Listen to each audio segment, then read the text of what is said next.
Hey everybody, welcome to another episode of Thought Leaders. I'm your host, Chris Shang, and today we have Sandy Lohr, who is the interim CEO of Vendasta. So thank you so much for joining us. Thank you. It's good to be here, Chris. Thank you. Of course, tell us a little bit about yourself and your background. Sure. I am the CEO of Vendasta for the last 2.5 years, and that came about with the acquisition of MatchCraft. And MatchCraft was owned by a publishing company, large media company out of New York City called Advanced Publications, Inc. And I had worked for them for a number of years and always in the revenue side and had the privilege of being able to help with what local businesses needed for a digital stack, and MatchCraft was part of that. And so we ended up acquiring it. And then, so we were the client acquiring the tech company. And then Vendasta was one of our clients when we decided to diversify the portfolio and sell the company. So I was on the buying side and the selling side. And that's how I got to Vendasta. And it was the marriage of an ad tech company, which was MatchCraft, the craft of matching buyers and sellers, and a MarTech company that has expanded with technology to help local businesses across the board. And so two global companies coming together, and I am the COO and focus on all things revenue, support, success, and our professional services divisions. Yeah, very cool. And there's a few topics that we kind of wanted to dive into here, starting with championing ethical advertising. Curious as to, based on your experience, especially today, right? Like we have access to all of this privacy and data around consumers. And I feel like I don't know if all consumers are necessarily fully aware of like how much of their information is out there for advertisers, let alone, individual companies or organizations to leverage that in a way. And I just saw this thing, as quick post around Jack Dorsey, the former CEO of Twitter, who was talking about that. It was just talking to that point. I don't know if you saw that, but he's talking about how, consumers today are being programmed to a certain degree in terms of like how their buying behaviors are done. But yeah, let's talk about that a little bit. If you don't mind, like sharing a little bit more about your insights. You've been in this space for so long, seen the evolution of it, right? And in that accessibility to the consumer, and that data set, like how should we be looking at it? Sure. Well, there's a lot to unpack there. Yeah. There's the consumer side, right, which is the privacy aspects of it. I know that, for instance, I was just listening yesterday when Meta came out with their new teen program, so that it's very private. No one can approach a teenager. All kinds of new controls around it, which all sound, in my opinion, very appropriate and directional, and self-policing, I think, is wonderful instead of all the government interaction that's had to happen to protect consumers.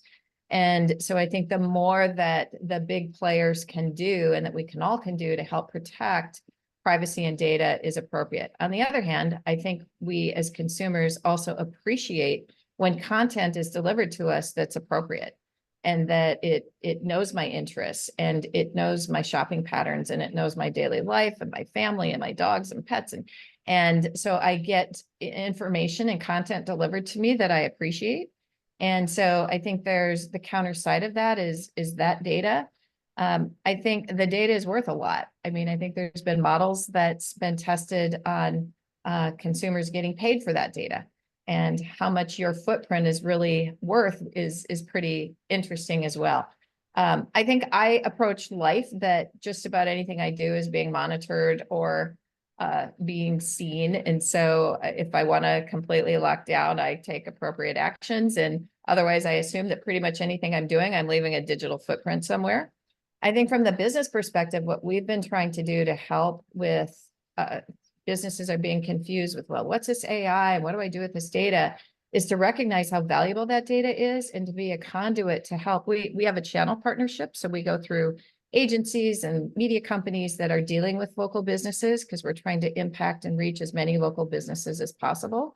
So we do that through channel partners. And so supplying them with the tools of how to bring this data together and knowing what areas in AI that we can play in and how valuable their customer data is, how valuable their review and reputation and their website traffic data and what they can do with that and how that all helps them. I think that's kind of where we're playing. It's very timely. The Google DOJ case that will be, it's already decided where the DOJ went after Google, claiming a monopoly. The Judge Mehta ruled that it was a monopoly, and the ruling will come out hopefully by the end of the year. But that could change things drastically, whether Alphabet/Google has to diversify and divest of some of the way that they're organized now or not.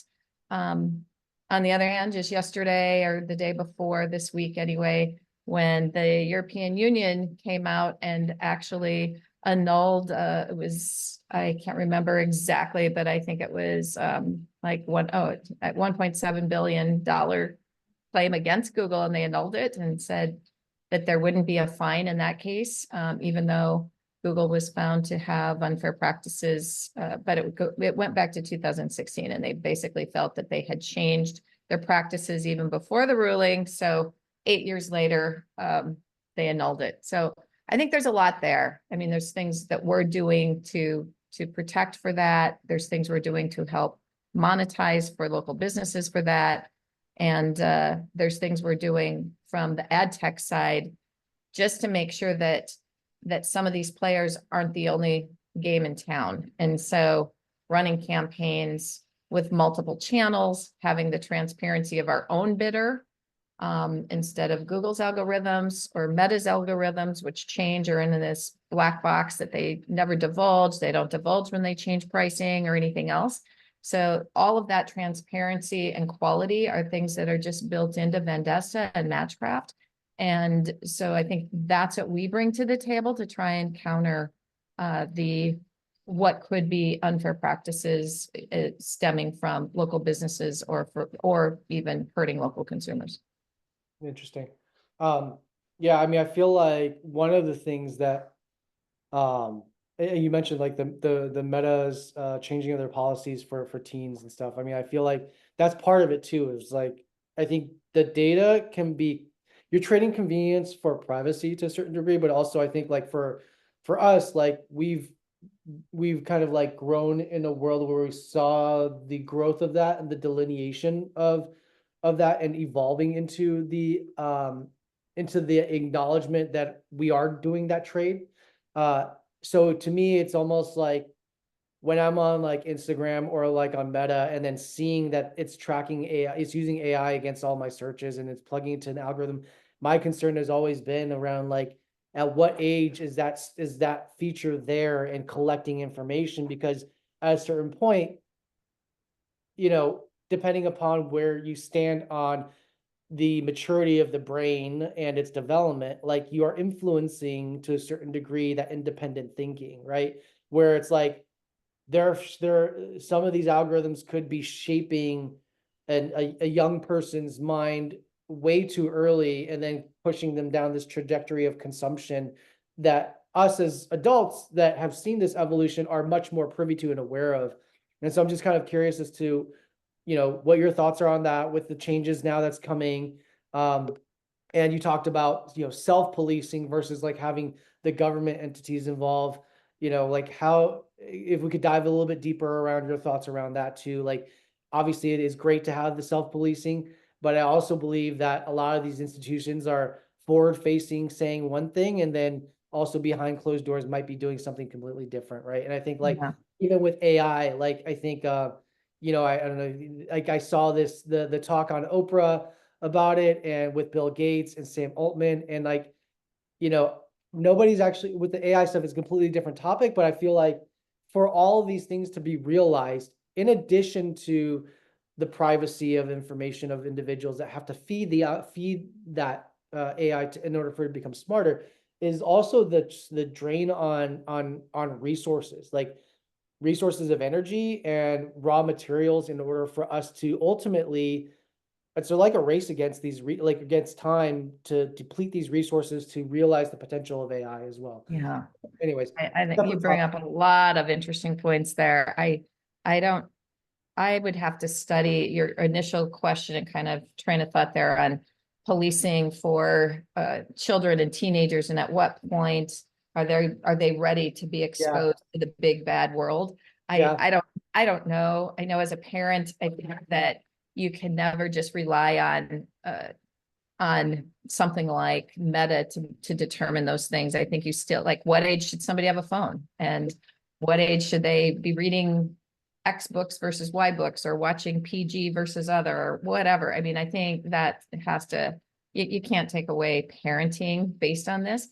But I also think, having grown up in the publishing world and looking at free speech and looking at government watchdog based on the media and the responsibility that that entails. And now the media has changed.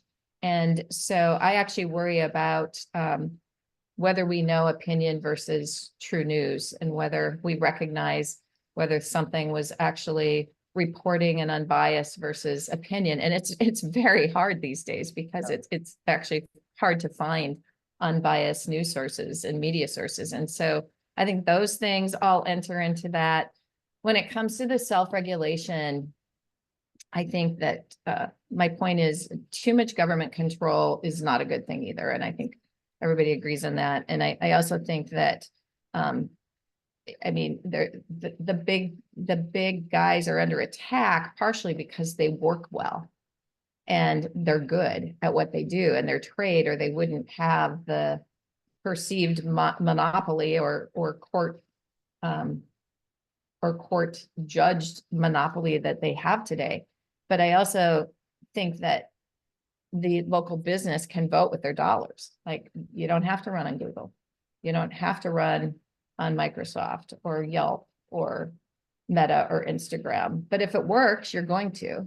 And if the price went up 5% and you weren't disclosed, but you figured it out after the fact, would you quit? You could. You have that choice. And so I think agencies, brands, local businesses can vote with their dollars in a capital society anytime.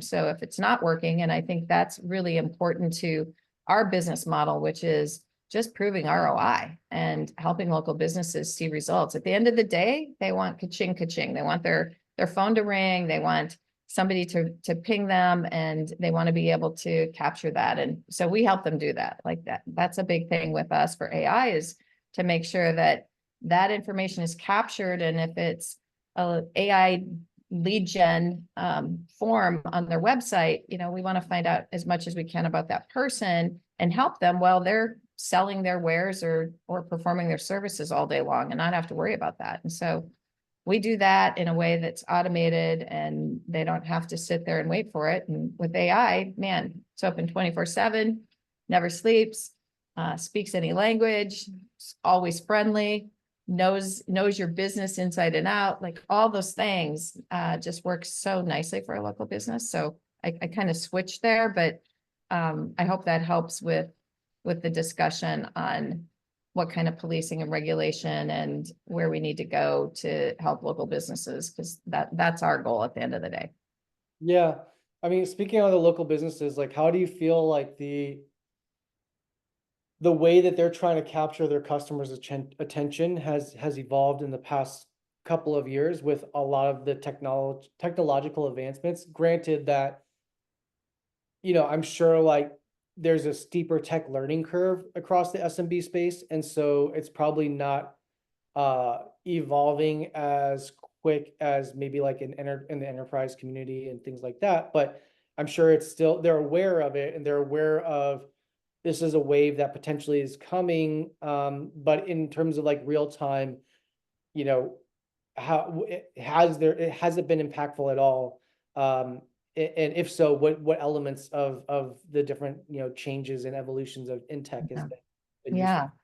No, I think there's a lot happening. I think that there's new channels. TikTok was not an ad channel too long ago.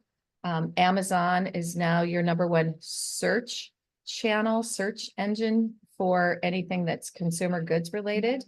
And when you look at Facebook and Instagram specifically, if you're looking at generational and looking at a Gen Z and you're a restaurant, you're going to promote on Instagram. And then I also think just being more interactive with the messaging, being creative. You're seeing video use has increased greatly. Connected TV has increased greatly as channels to deliver messaging, et cetera. So I think those things are all what come to mind when I think about how it's changing. I think connected TV is now the fastest growing. And so I think, and they're all growing. Digital media in general is growing. And so those are all really important, but it's not just thinking about search as Google and not just thinking about ways to deliver messages if you don't have video. And I also think there's a lot of grassroots things that have been successful that kind of faded out and now they're back. And so I think those are all important. A lot of concerts and messaging that go with it, I think have changed tremendously. Digital messaging everywhere. When you go into any stadium, you're just, the level of noise is all around you, just about wherever you go. Yeah. Interesting. I mean, I guess like generationally speaking, I feel like, before the internet, like in the 80s and back, when I feel like there was this, especially around the SMB space, it was all about like quality of service or product. And that was like what was primarily part of like that messaging, right? And then and the product or service needed to stand by that, and that was like super critical for a company's reputation and their growth and things of that nature. But now with the speed of all these different channels that you just mentioned, right? And the shift into video, it's almost like a different set of interpersonal skills that a small business owner needs to have nowadays that is different than it used to be. And I'm curious as to what you're seeing in terms of that front. If it's like, is that impacting, I guess, like the types of like the quality of the products and services? Does it matter, right? Or like, is it just like whoever can market themselves the best wins, irregardless of ultimately like quality of product or service, right? Like, I think that to me is another, it's maybe a little bit of a loaded question, but like, Yeah. but yeah, I mean, like, in terms of when you guys are working with specific companies, or you're seeing how companies have that are more longstanding than others, but not to say that there can't be some pop-up that comes up around and like steals a certain percentage, like market share or like revenue in a short window of time, but then doesn't have that wherewithal staying power. Because I think obviously things will weed itself out, but Yeah. there's so much more, right? Like there's so much more noise and so much more just like content that is out there trying to capture our attention. And so Yeah. I think of it in two phases. One is like capturing the attention, and then the messaging to, explain a promise. But then there's the after effect, which is like, is the promise or is the value proposition actually realized? Yeah. I've been doing this for a bit of time. And so I think about what used to be anything that were pets and babies used to be what would what would sell. And now, that's just like so passe that it's kind of funny to think about. But your point, quality or service of product, is that even important anymore? Is that, and I kind of view that as table stakes. I think that is just the basics. That's assumed, or you aren't going to do business. It's too competitive unless you've got something pretty niche. So I think that's just a given. The things that I believe have happened and that we have seen as a business, especially because we play in local, we have seen a return to local, especially driven by COVID. Mhm. And especially with the younger generations, that group of buyers, there's a return to local, and there's also the need to look at giving back or different causes. What's your community action and what causes? And there's some national examples, global examples of buy one, give one, Tom shoes, Right. and be able to buy one and give one to someone that needs a pair of shoes. And that your buying is contributing to a cause that you believe in. And so I think those things are really important. And there's lots of examples from corporate to local businesses that have incorporated that into their messaging. And that's some of the appeal when you're doing business and choosing where you're going to spend your money.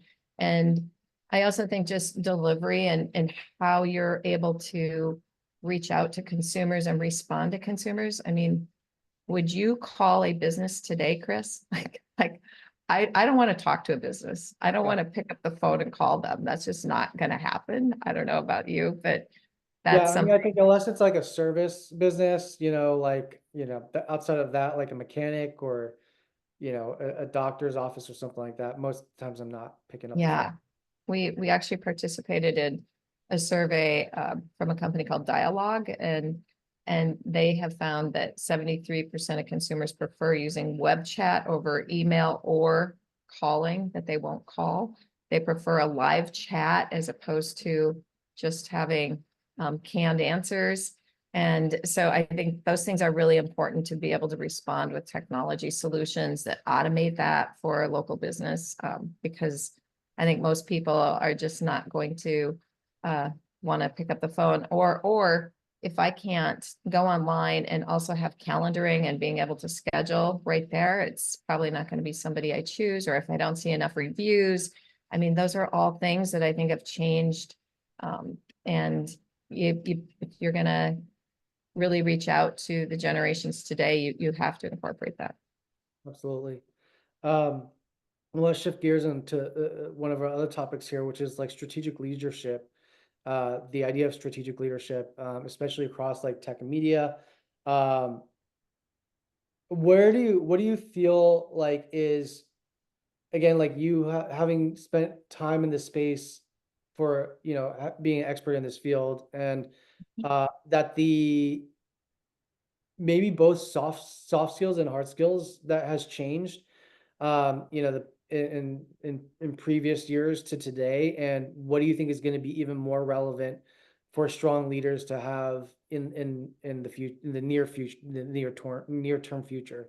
I feel like, there's definitely a lot more conversation when I've spoken to other leaders, is like this idea of upskilling your interpersonal communication skills. Like at the end of the day, it's taking all the expertise that you have around the tactical is like the table stakes to level up as a leader, but then you're changing from how to communicate from one team to another because their motives are different, and the things that, that push them are going to be different. And so you need to figure out how to read those things pretty quickly and then be able to communicate perhaps the same thing to different types of personalities to get that full buy-in for things to overarchingly change or Yeah. evolve.